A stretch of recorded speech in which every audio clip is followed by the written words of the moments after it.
Então, vamos lá, gente.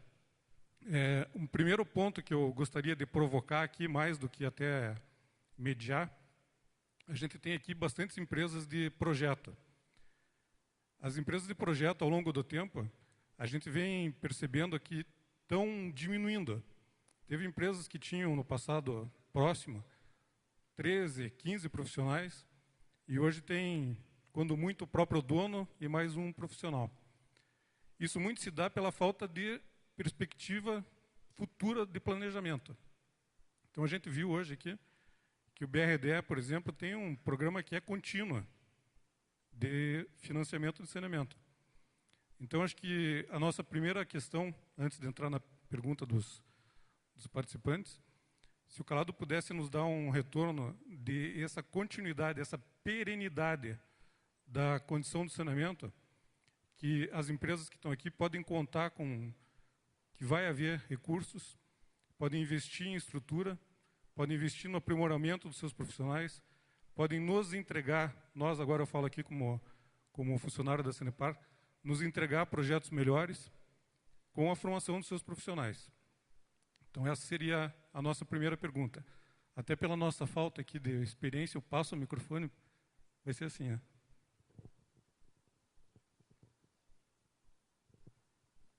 Muito bem.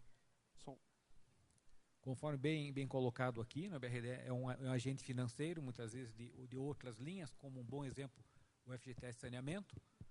Assim, é claro que os nossos mantenedores dos fundos, dos fundings, mantêm as linhas, obviamente nós estaremos mantendo também.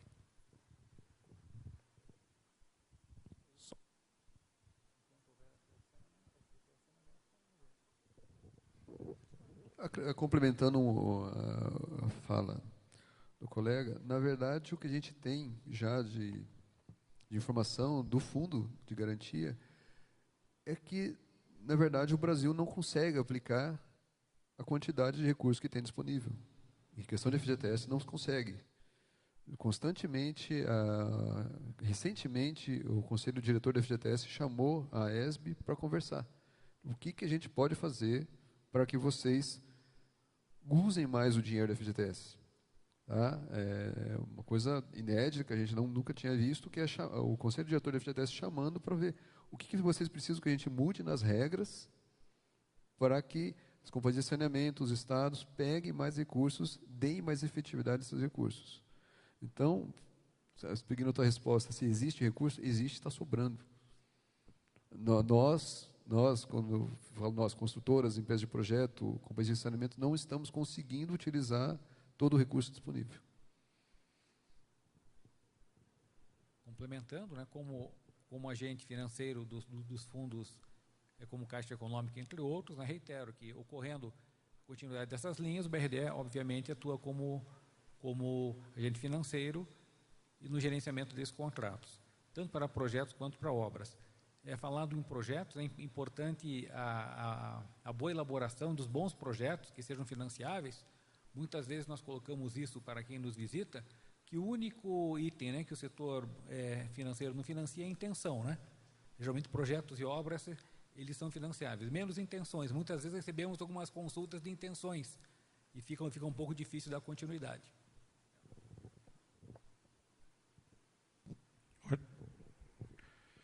Mais uma pergunta minha. Hoje até é um contrassenso a gente falar em aditivos contratuais pelo momento que o Brasil vive, né? Então, Operação Lava Jato, Operação Quadro Negro, Operação Pelicano, todos esses problemas que aconteceram nesse prazo recente do Brasil nos levaram a demonizar os aditivos contratuais. Tanto aditivos como supressões, como prorrogações de prazo. E isso, todos nós que estamos aqui somos gestores de contrato, a grande maioria aqui é gestor de contrato. A gente entende que esses são instrumentos contratuais que não devem e não podem ser demonizados. A gente parte sempre do pressuposto que nós aqui somos honestos. E isso é uma coisa que está atrapalhando muito a nossa atuação como profissional e o entendimento dos órgãos financiadores dos aditivos contratuais. Gostaria de ouvir os dois Isso a gente vai ter com mais detalhe amanhã, talvez, na parte legal da nossa palestra. Mas é importante ouvir dos financiadores qual é a visão de vocês dos aditivos contratuais. Olha, como eu coloquei ali na questão do desembolso, está muito alto?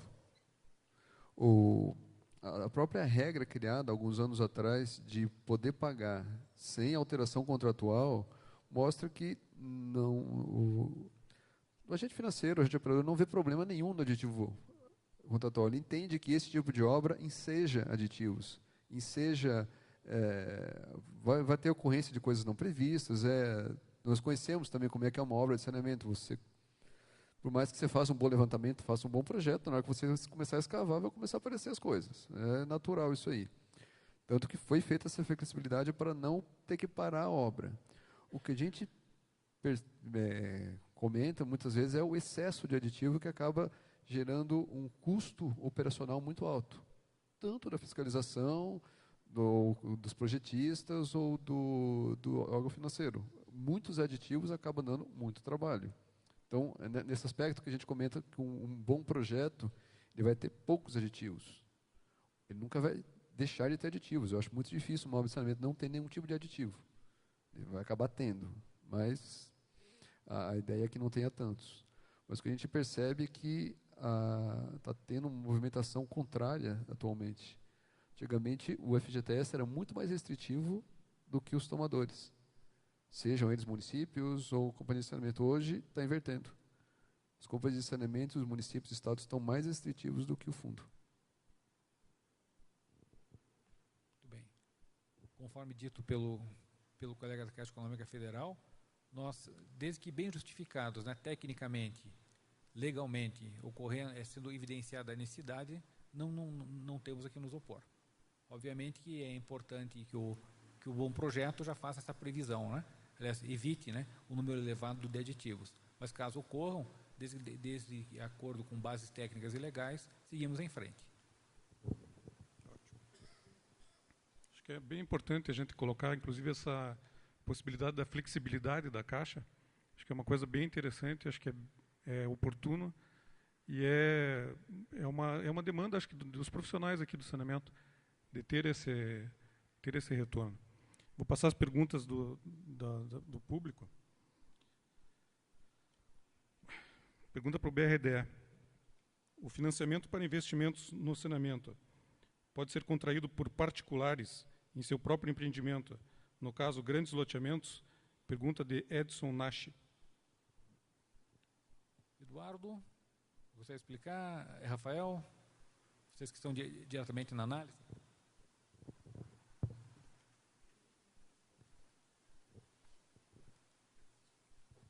Boa tarde. Não pode, desculpe, esse fundo que nós operamos do FGTS, ele não permite que seja feito para particulares. O único caso de empresas privadas, como o Galiani mostrou ali, são para concessionárias, né? As concessionárias de serviços de saneamento é que podem operar essa linha.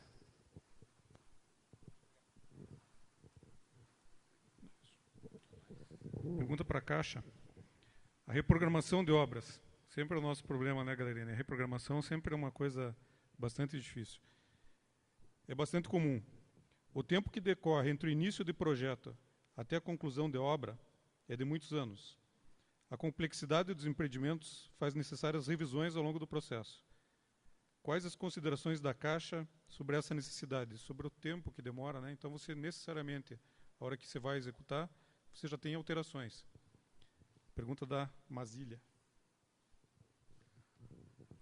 Olha, algumas soluções que têm sido dadas já há alguns anos é essa questão de eu contratar sem uma análise técnica.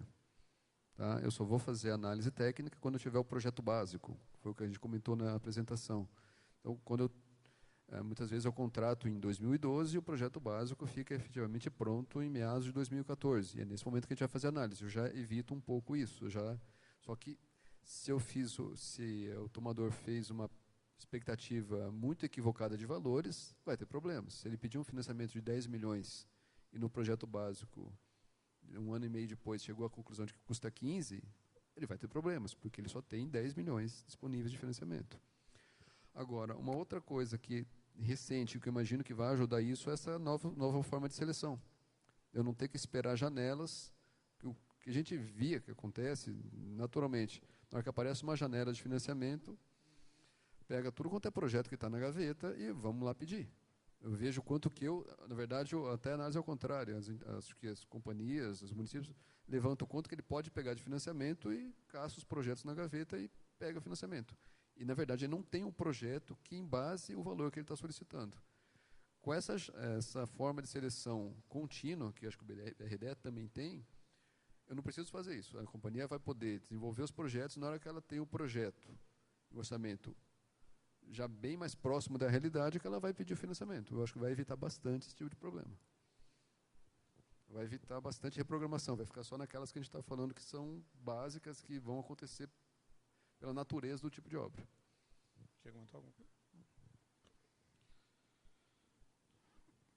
No caso de uma linha de financiamento do BRDE, em Nova Cred, por exemplo, o processo de análise e aprovação é feito entrando o processo no BRDE ou na Caixa, ou em Nova Cred?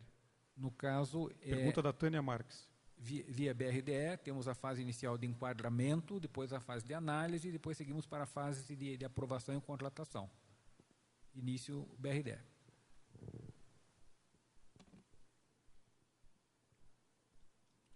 Pergunta novamente para o BRDE. Qual o tempo médio de análise de um projeto para a liberação de recurso? Quais são os principais problemas, incompatibilidade encontrado nos projetos? Que elementos ou itens do projeto podem ser aprimorados para simplificar o processo? Pergunta do Eduardo.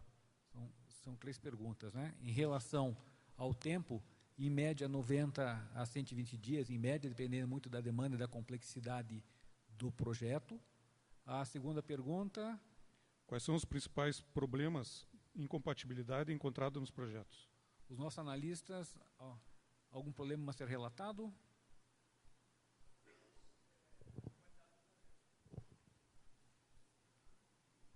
Quem está diretamente analisando pode falar melhor.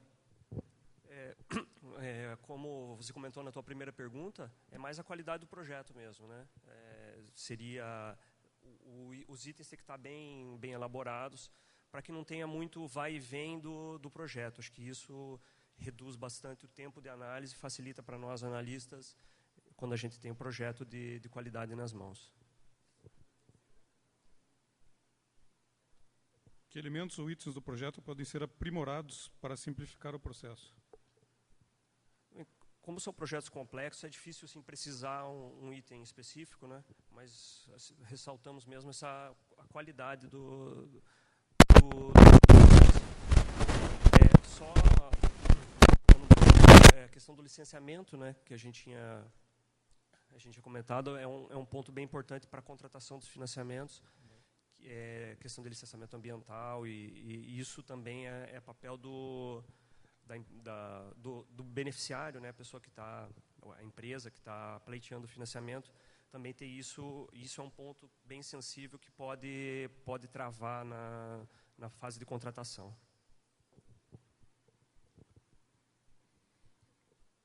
Galerani, pergunta de Johnny. Programa Saneamento para Todos. Qual o prazo médio entre o início de processo e a captação do recurso? Reajuste contratual pode ser pago através do financiamento? Como garantia podem ser os recebíveis? Como garantia? Qual garantia deve ser? Qual garantia podem ser os recebíveis? Não sei, ele quer... Johnny, né? Johnny. Quer explicar melhor a terceira pergunta?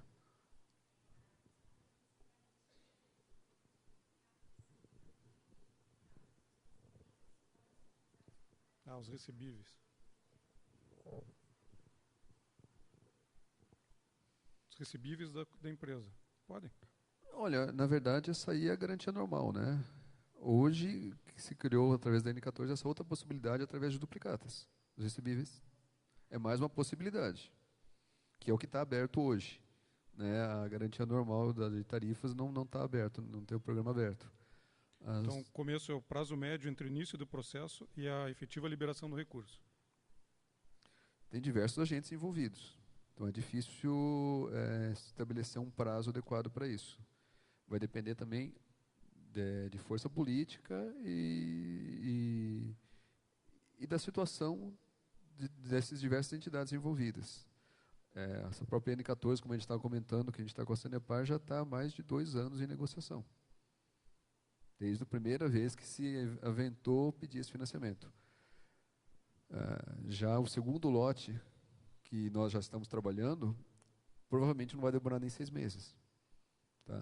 Então, depende muito dos agentes envolvidos, depende da criação de regras. Se você tem novos programas, muitas vezes os órgãos envolvidos acabam demorando mais para fazer as suas aprovações, por questão até de segurança dos próprios técnicos, de insegurança dos próprios técnicos. Mas é difícil estabelecer um tempo médio. Tá? Não é para demorar muito mais do que 6 meses num procedimento normal, mas às vezes, principalmente programas novos, acaba demorando mais. E o reajuste contratual? Olha, nessa reunião que eu comentei, que o FGTS chamou as companhias e perguntou o que poderia ser feito para eles gastar mais dinheiro do FGTS, um dos pontos foi exatamente esse, pagar reajuste contratual. Hoje, se você perguntar, eu vou falar que não pode. E não pode. A regra estabelece que eu não posso pagar com recurso de FGTS o reajuste contratual. Não que eu não reconheça ele, eu posso pagar como contrapartida. Mas está sendo pleiteado pelas companhias de saneamento que possa ser pago o reajuste contratual. E é uma coisa bem importante, né? Nós estamos falando de, entre seleção, contratação e início de obra, às vezes, 1 ano e meio ou 2. Aí você começa a obra que vai durar 1, 2, 3 anos. A 10% ao ano, num chute bem redondo, eu posso chegar a 40%, 50% de necessidade de ativo contratual.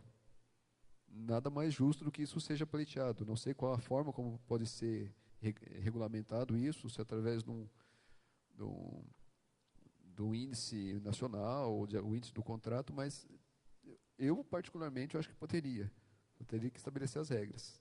Isso está sendo discutido pelo Conselho Diretor, sim.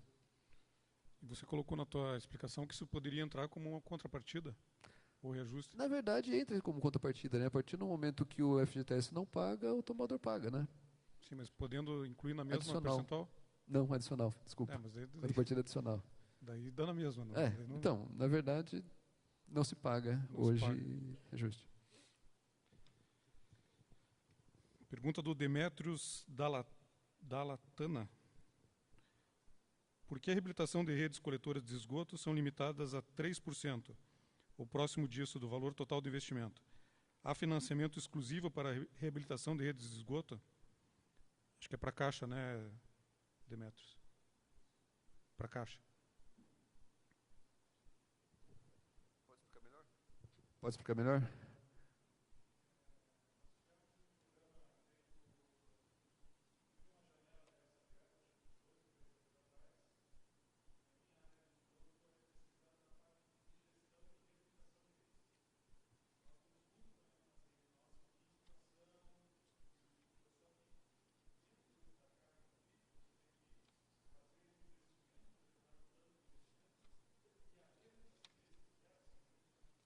É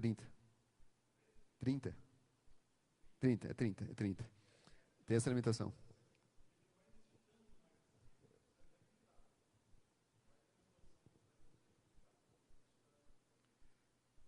Existe essa regra hoje, a gente está dentro dessas seleções novas, a gente tem um problema de um caso específico lá, que é só reabilitação, que é totalmente justificável, mas também tem essa limitação de 30%, que está sendo discutido.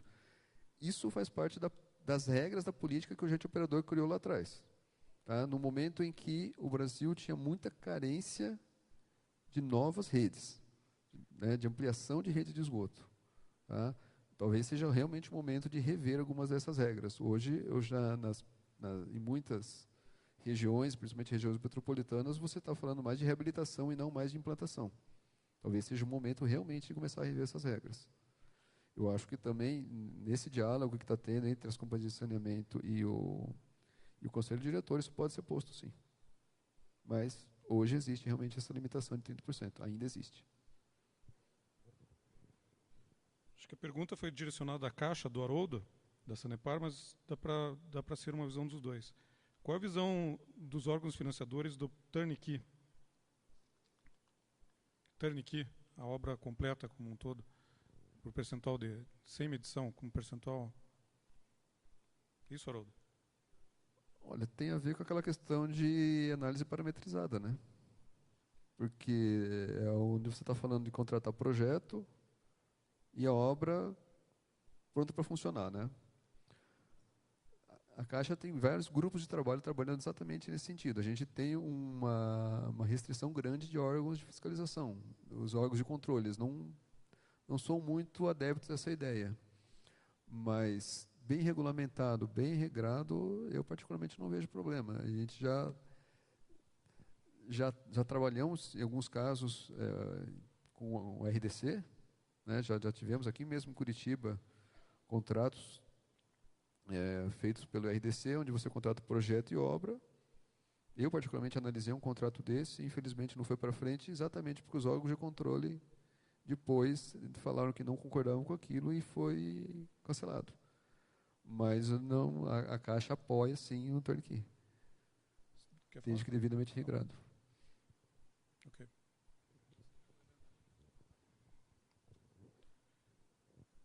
Pergunta da Carolina Sartor. Com disponibilidade de recursos, onde está o gargalo para financiamentos de obras e projetos? Haja vista que o mercado não sei o que está escrito aqui, permanentemente paralisado desde 2004 por falta de recursos. 2014. Isso, Carolina? Cadê? Aqui.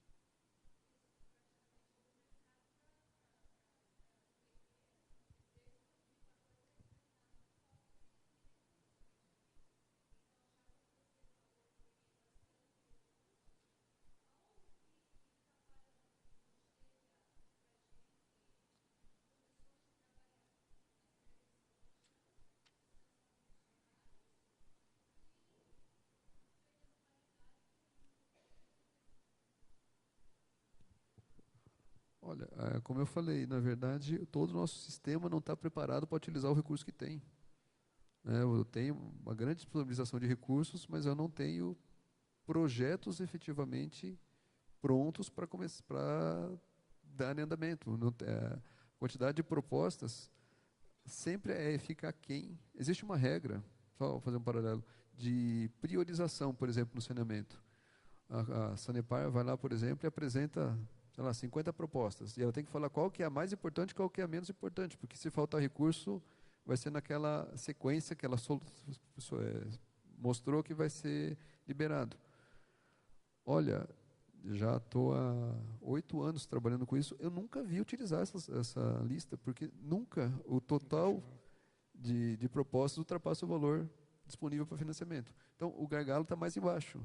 Está na capacidade do governo como um todo, seja municipal, estadual, das companhias, de conseguir elaborar projetos e ter equipes para dar vazão a todo esse recurso. O recurso acaba não chegando na ponta.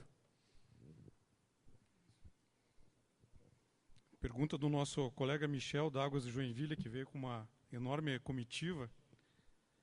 Considerando a flexibilidade, qual a periodicidade aceitável para a formalização de aditivos ao longo da obra? Todo mês? Depende da tua estrutura. Depende mais da tua, equipe, né? Porque é difícil fazer um aditivo, né? Da tua também, né, para aceitar. Sim, o que eu estava falando, o excesso de aditivos e programações acaba impactando a análise de novas propostas, né? Mas é difícil falar de uma periodicidade.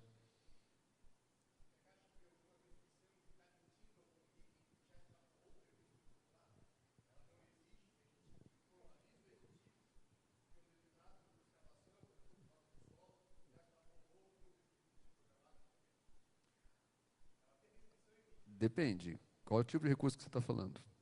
Alguns tipos de recurso, então, tem vários tipos, fontes de recursos com regras diferentes. Se você estiver falando de uma obra com recurso de OGU, eu vou te falar que realmente não vai pagar.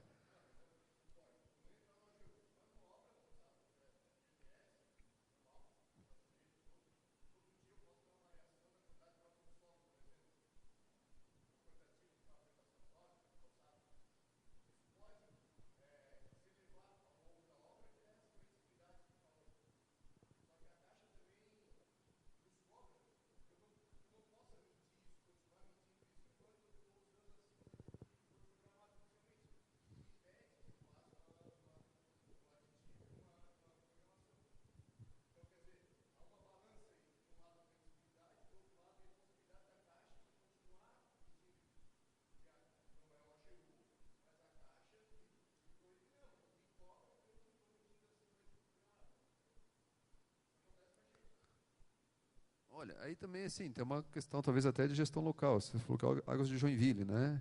Não sei se é a própria Caixa de Joinville ou a Caixa de Florianópolis que analisa isso.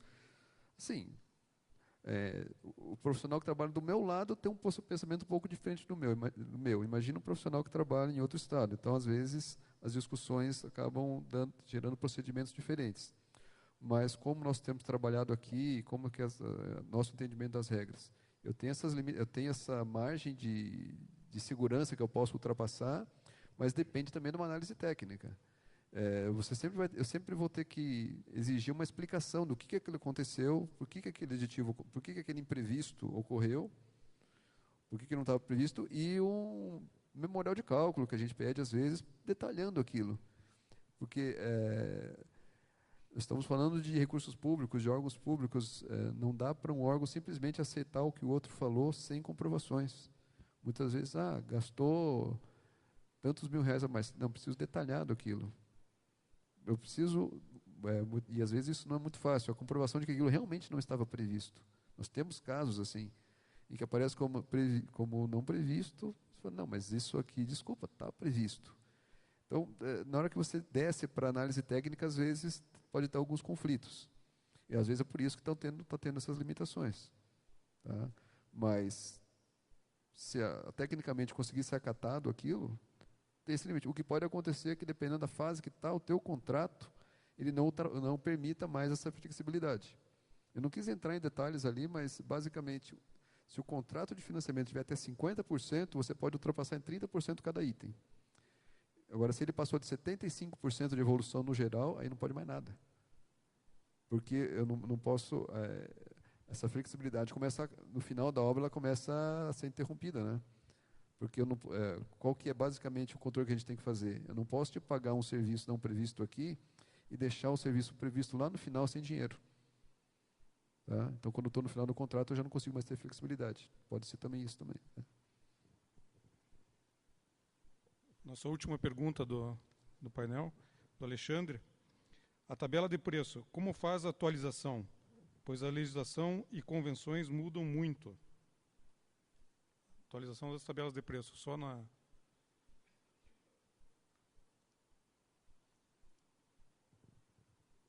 Tabela de preço qual que você fala?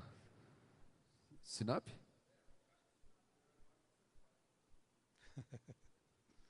Olha, a tabela de preço do Sinap, vou falar só pelo Sinap que eu conheço mais, ela é revista mensalmente.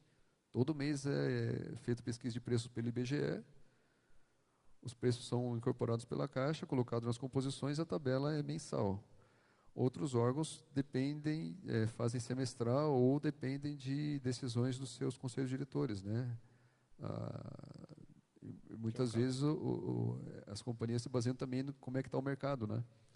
Muitas vezes se o mercado está acertando aquela tabela, eu não vou reajustar, né? Tá, mas aí eu já estou elucubrando, né? A questão do Sinap, ela é atualização mensal.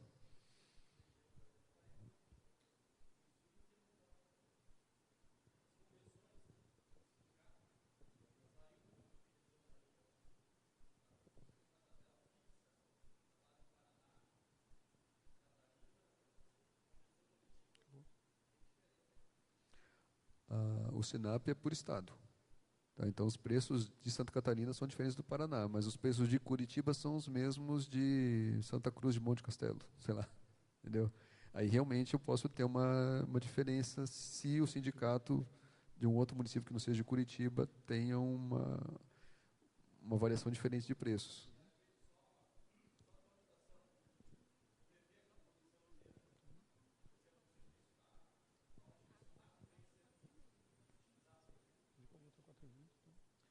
Não é revista constantemente. Tem equipes em Brasília trabalhando o tempo todo com revisão de composições. Alguns anos atrás foram revistas todas as composições, com apoio de algumas universidades, mas a gente está constantemente aberto a rever composições se forem detectados erros.